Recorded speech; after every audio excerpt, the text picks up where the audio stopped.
This presentation will cover the analysis of the first 45 minutes of Chelsea FC versus Newcastle United. So firstly, what is performance analysis? Performance analysis is the study of performance and then application of objective feedback to performers and coaches that are trying to elicit a positive change in performance. It essentially involves watching and assessing a sporting performance to judge performance levels, to assess strengths and weaknesses, and to then use the collated data to positively affect the coaching process. The type of performance analysis used in this study was notation analysis. Notation analysis was conducted to gain objective data. Notational analysis is an objective way of recording performance so that key elements of that performance can be quantified in a valid and consistent manner and used to provide reliable objective data. As Lupo et al. Support by saying, notational analysis proved to be a valuable tool for better coaching through the interpretation of technical and tactical aspects of the desired game. The analysis was conducted using Game Breaker notation analysis software, which we'll talk about later. In order to assess a team or athlete's performance, key performance indicators, or KPIs, need to be identified. Hughes and Bartlett in 2002 define a performance indicator as a selection or combination of action variables that aims to define some or all aspects of performance. For example, when assessing a striker, a KPI could be their shot accuracy. It's objective, easy to assess, and directly relates to their outcome goal, which for a striker is obviously to score goals and to win the game. Performance analysis can be used at any time, before, during, or after a season, and is often at the discretion of the coach. The primary aims of this study were to find out how many errors Chelsea made in the first half of their game against Newcastle, and to highlight any other significant features that could suggest why Chelsea's results have been so poor, and to then collect the data, analyse it, and provide it to coaches who can then apply it. The rationale behind the study was simple. Chelsea had been performing very poorly compared to last season. Out of the 20 teams in the Premier League, after 12 matches, only 2 teams have conceded more goals, and Chelsea lay 16th in the table. On screen is a comparison of this season and last season, after 12 games. It is clear to see that Chelsea are drastically underperforming, which supports the rationale behind the study.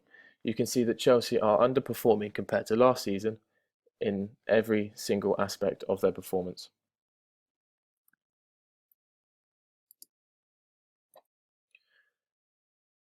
Methods. One 45-minute first half match was analysed using Game Breaker. KPIs were selected as technical offensive and defensive errors, tactical offensive and defensive errors, and Cesc Fabregas' defensive errors. The rationale behind these KPIs was as follows. There appeared to be a recurring trend in Chelsea's performances this season, being that too many individual mistakes were being made. The aim of the notation analysis was therefore to highlight how many of these mistakes were occurring and the nature of those mistakes. Technical errors were defined as misplaced passes, poor touches, and misplaced shots.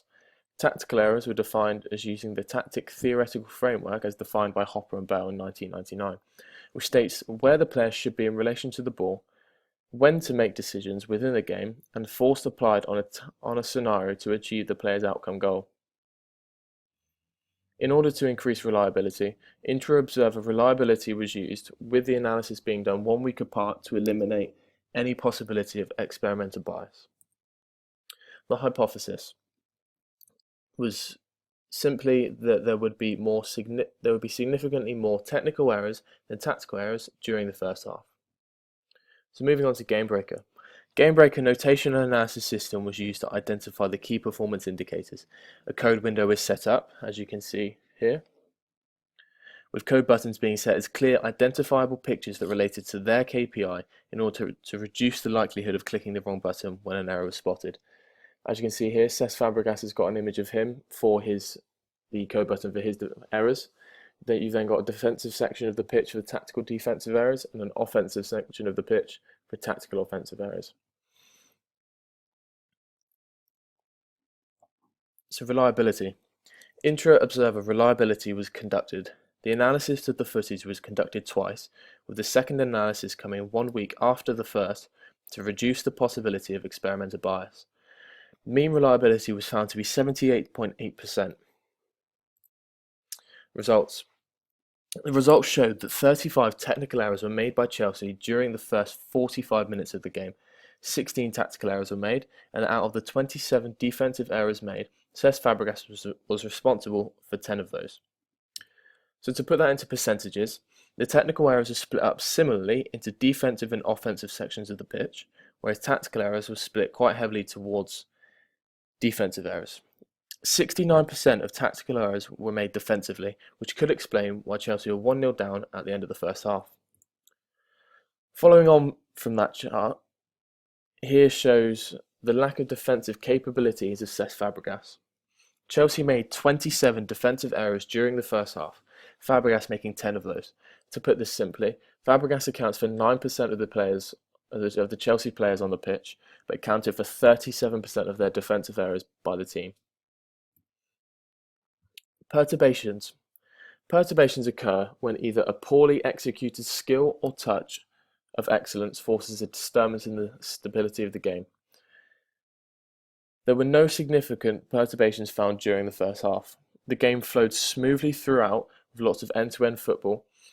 One situation did occur which may have been deemed as a perturbation, which was Newcastle's goal towards the end of the first half, but this didn't change the flow of the game at all.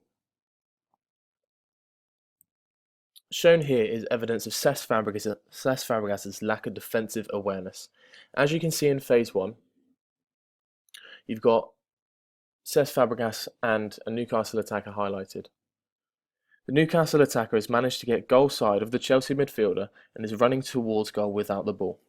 From this point onwards, Fabregas opts against tracking the attacker and decides to move into an area towards the man with the ball, but doesn't commit to a tackle and instead just occupies an area of dead ground as seen in phase 2. Phase 3 highlights a forward pass towards what should have been Fabregas' man to mark. One of Chelsea's centre-backs has to come across to cover the space of where Fabregas should have been covering, but doesn't get there in time, resulting in a goal-scoring opportunity.